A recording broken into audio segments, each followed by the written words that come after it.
What up, everybody? It's your boy Sack the King up in this motherfucking man, back with another video. And as you can see from the title and thumbnails, Hawaii crime boss Miske found dead. Hit that subscribe button below so you can be the first to know and help the channel grow. Now, before I get into this video, I'm still giving away $300 to a random subscriber. Once my strike is lifted on January 6th, I will be going live and we'll give away the $300 then. You have to be in the live to get it. And I will be giving away $500 once I reach 5,000 subscribers. So keep running me up, man. Share all my videos, like my videos, keep me in the algorithm, man. This case right here is a case that I previously on my old YouTube channel covered. This was, if y'all don't know, those of y'all who are new to my channel, never seen my channel, I moved from California to Hawaii in 2018 to get out the streets. I was leaving the streets. And the only way for me to do that, I felt, is to move somewhere where I don't have any connections or any kind of, family or friends or anything. I just started new. I took the last, couple, over a little over 10,000 and just moved to Hawaii. You feel me? I lived in Hawaii from 2018 until 2022 when I moved to Japan, and I will be moving back to Hawaii once I'm done living in Japan in 2027. So I am familiar with this case. I'm very familiar with this case. Mike Miske is a person who they said was a crime boss in Hawaii. I think his reign went from like 2014 up until about 2019 when he was arrested by the FBI. He is also, the owner of some companies in Hawaii. I know one of them is the, hold on, man. I got my notes right here. He is the owner of, let's see here.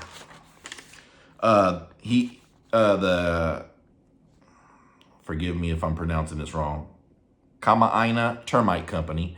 He also was the former co-owner of the M nightclub, which was closed by the time I moved to Hawaii for various reasons, which I'll get into. And, they're saying that he is a crime boss in Hawaii whose organization was called the Mike Miske Enterprise. They were, accused of and convicted of everything from assaults to kidnappings to attempted murders to murder, okay? I'm going to run down a list of a lot of these different things. And before I get into this video, if you are a football fan, right? Do y'all remember when the Pro Bowl used to go to Hawaii every single year? Every single year the Pro Bowl went to Hawaii.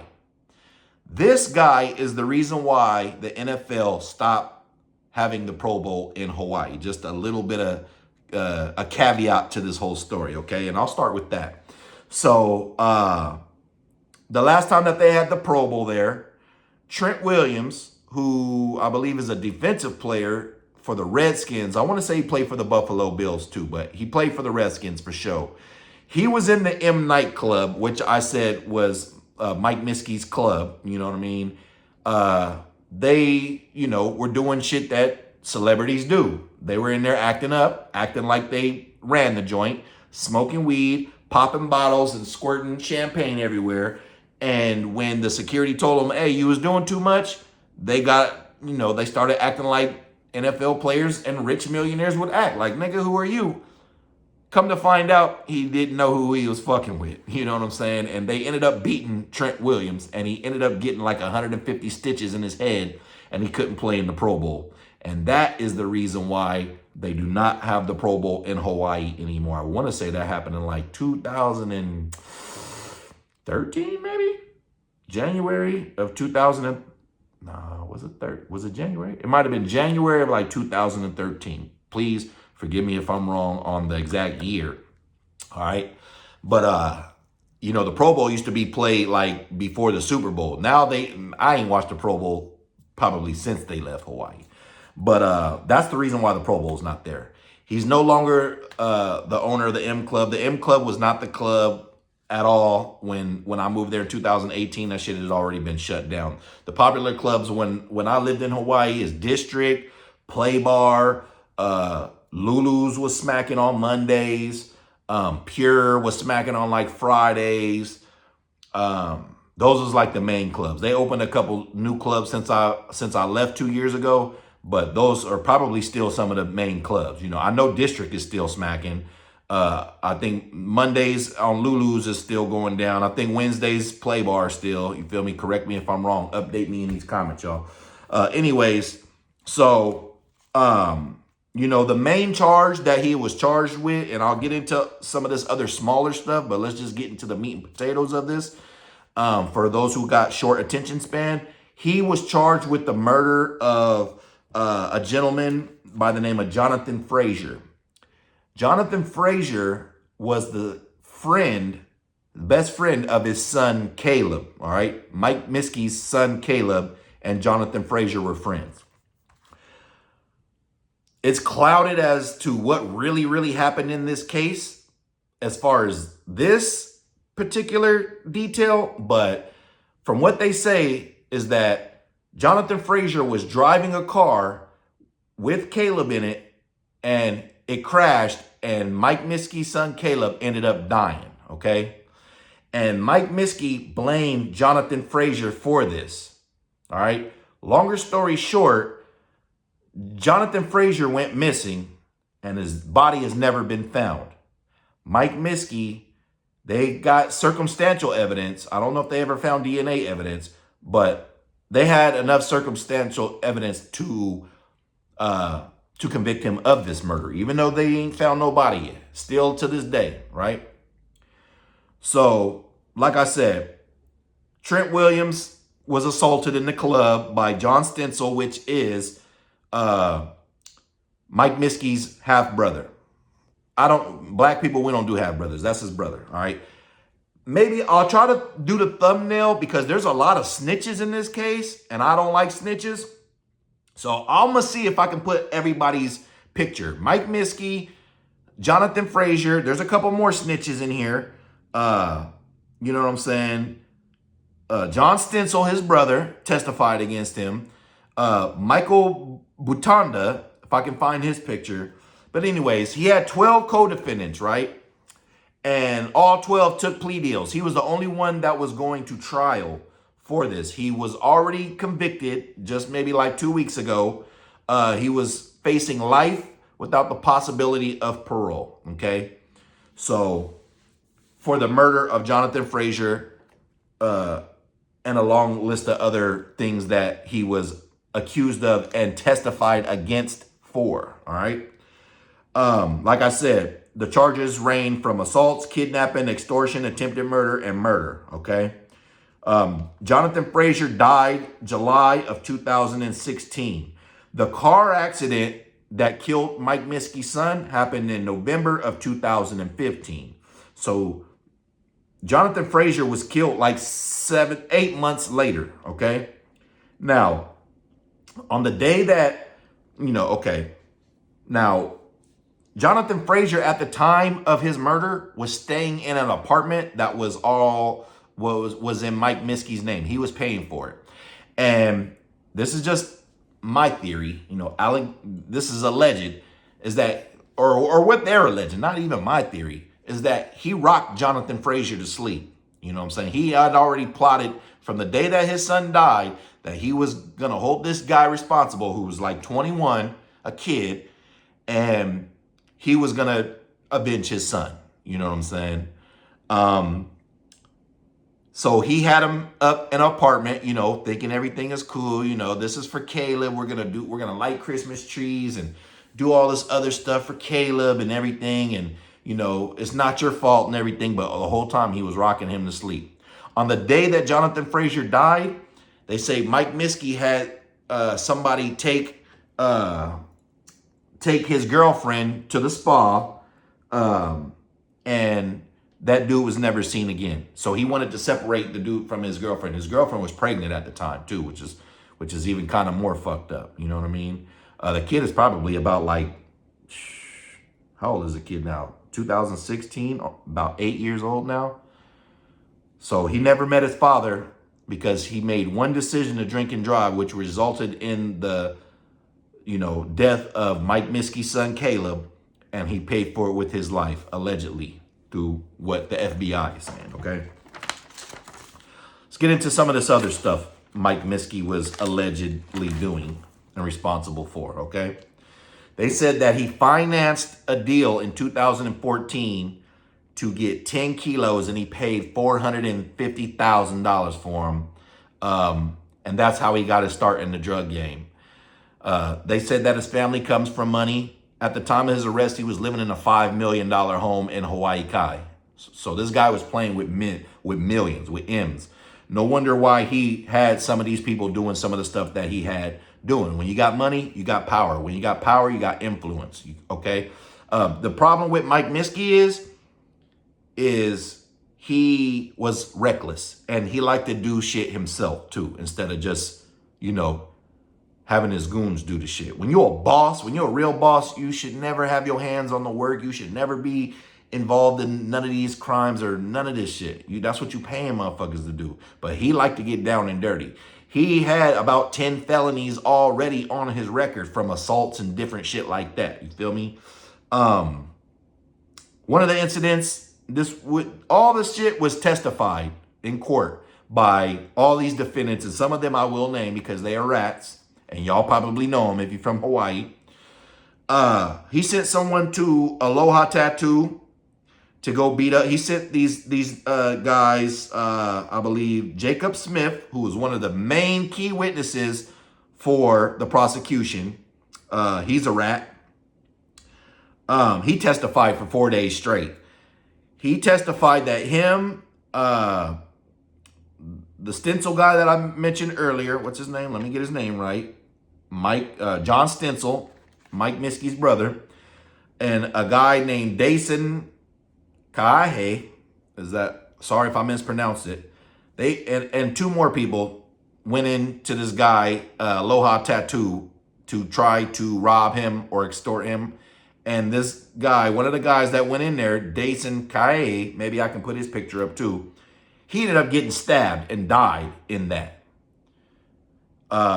Mike Miske was the one that put all these guys up to that. And that was testified by Jacob Smith.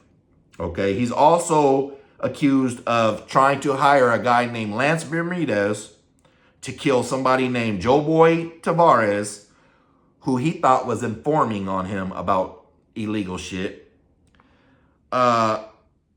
Another guy who was in a car business dealership that they had going on some kind of racket, Koilani Freitas, ratted on him. Another guy named Preston Kimoto, ratted on him. Another guy named Norman Akau, AKAU, ratted. Another guy named Lindsey Cowboy Kinney, ratted on him. He's about to get out of prison. He's already been sentenced for some other stuff, making threats against somebody. He's about to get out of jail. But he testified that Mike Miske offered him $50,000 to kill Jonathan Frazier. I think Jacob Smith said that he offered him $250,000 to kill Jonathan Frazier. All we know is Jonathan Frazier's dead. They've never found his body. Nobody has admitted to killing him.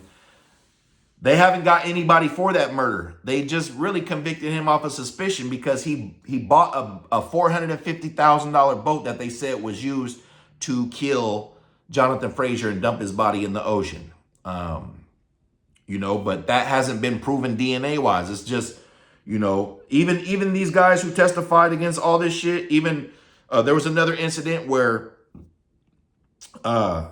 he sent Jacob Smith, I believe, to set off like some kind of fucked up chemical bomb in another nightclub of somebody else that he was beefing with, who happened to be a nightclub owner. They went in there and set off a chemical bomb while everybody was in the club. I remember that. And they blame Mike Miske for that. Me personally, I never heard anybody talk about Mike Miske while I was there, and I was hanging out with a lot of street niggas. I'm not sure if that's because he was already locked up. Well, he didn't get locked up till a year after I moved there, or if they were just on a lower level than what this guy was doing or dealing with. But I'm pretty sure my friends in Hawaii who were in the streets know some of these names. Okay, I'm sure if you live in Hawaii, which is a very small, tight-knit community, you know a lot of these names. Somebody always knows somebody who knows somebody or is related to somebody who knows somebody in Hawaii. That is how it goes. They call it coconut wireless because your business will get spread all around the island if you let it get out, okay? So a lot of these people know. I'm pretty sure there's somebody watching this in Hawaii one day that knows some of these people, including Mike Miske. I have a friend, a personal friend named Evan, who lives in Hawaii still, who worked for Mike Miske at the termite company. That was one of his first jobs when he moved there. And he had nothing but good things to say about Mike Miske. I knew a girl who was related to this Jonathan Frazier kid who even put this story on my radar, who hated that guy. So depending on who you ask, most people say, oh, I don't like this guy, but there's a few handful, like I said, my boy Evan, who has his own testimony that this guy was treating him with nothing but respect and paid him on time and was fair to him and everything else. But it's going to be like that. People who are not in the streets, which most of the fucking world is going to think this guy is a bad guy. Street niggas are going to be like, shit, he a boss. You feel me? So I'm not here to place judgment on him because, like I said in the title of this, he was found dead at the Federal Detention Center, the FDC. I believe that's what it's called, in Honolulu. And I waited a couple days to do this video because I wanted to see if more stuff came out. But the autopsy came out and they cannot rule a cause of death for this guy, which leads me to believe that this was a fucking inside job, okay? Like, either they allowed it to happen and covering it up, or they did it themselves, meaning the staff, and they're covering it up. Because like I said, he was not liked by a lot of people, probably to include law enforcement, which staff at a correctional facility is still a branch of law enforcement. You know what I'm saying? You know, he's been known to assault people, anybody he don't like. There's plenty of other things in here of him getting arrested. I didn't feel like running down his whole rap sheet. If you know, you know. These are just the major things that he's been charged and convicted for. But he's dead now. So my thing is now is like, what else is going to come of this case? Is somebody going to come out now who might have been afraid of Mike and tell what really happened to Jonathan Frazier or where his body was dumped or something? Or are they going to still be quiet about that because it's still a murder? I don't know. But they already took plea deals. Everybody snitched on him. All 12 defendants snitched on him. And I just named a few. I named 1, 2. Listen, these are the people that I know for a fact snitch. Jayward Ray Lubong. That's his name. Jayward Ray Lubong. I'm sure somebody knows him. Snitched. Jacob Smith was the star witness, snitched. Lance Bermudez snitched. Like I said, Kailani Friedez, Preston Kimoto, Norman Ako, Lindsey Cowboy Kinney snitched. His own brother snitched on him. John Stencil, Mike Batinda snitched. All snitched on him. You know what I'm saying? He was the only one staying down and took it to trial. He didn't try to point and blame the finger. Well, no, I didn't tell him to do that. He did it. No, wait, he did it. He didn't get on a stand in his own defense or nothing like that. You know, he kept it solid. So solid to where they say he hung himself or killed himself. But there's no proof of anything other than him dying. You know, they're saying that he killed himself. But come on, bro, where's the cameras at? Where's the cameras? He had a cellie. They're saying the cellie ain't responsible for his death. He didn't have any medical problems, bro. You seen this dude, he wasn't like hella old or he wasn't having no medical conditions like he was sick or had cancer or nothing like that. So it's like one of them Jeffrey Epstein things. It's like this nigga was about to get sentenced and all of a sudden died. Was like, who was afraid of him saying something? Did he threaten to tell on people if he didn't get a light sentence or what? I don't know. He had ties. When you got millions, you got ties to people. You know shit, all right? Even if your underlings who snitched on you don't know shit, you still know shit at that level. So who knows? We don't know. We already know he had the crooked ass DA working with him, Kealoha. I forget her name. You can Google that up. Her husband was the chief of police. She's the district attorney, and both of their ass went to prison when I first got to Hawaii for being corrupt. They say HPD, Honolulu Police Department, is one of the most corrupt in the whole fucking United States of America, if you want to consider Hawaii United States of America. Personally, I've never had any problems with Honolulu Police Department, but I don't agree with their hiring tactics, meaning they hire a lot of people, mainly white people from all parts of America, mainland America, who come over there to the islands and they want to police how they would police in America. If you deal with local police there, which I've seen the difference with people who deal with local police who are from Hawaii and the police who are not from Hawaii, who just live in Hawaii and came over there to get a check. And it's very different because a lot of these local police know a lot of these people or know the family members of a lot of these people who they're dealing with, which makes their approach way different than a motherfucker from Kentucky who was working at the fucking Clarksville Police Department, who probably did something to get his ass in trouble or reprimanded, and he just decided, oh, I'm gonna go to Hawaii and be the police and get a fresh, clean start. And then you fuck around and be one of these people that are catching bodies. Because when I moved to Hawaii, more people, and it's probably still true like this right now, you can Google the numbers from 2018 till 2024. How many people in Hawaii have been killed by other people and how many people have been killed by Honolulu Police Department? And I guarantee you, the Honolulu Police Department have killed more people than people have killed people in Hawaii. And that is a crazy statistic.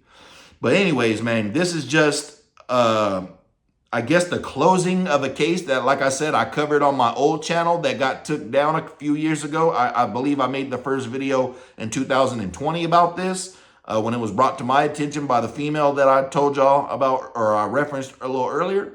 But yeah, I'll keep y'all updated if anything else comes out. But for right now, like it says, Hawaii crime boss Mike Miske found dead in Hawaii. It's your boy Sack the King up in this motherfucker, man. If you know anything about this case, if you have any ties to this case, or you just got any opinion, or you from Hawaii, man, drop a comment, man. Don't forget to hit that subscribe button. King.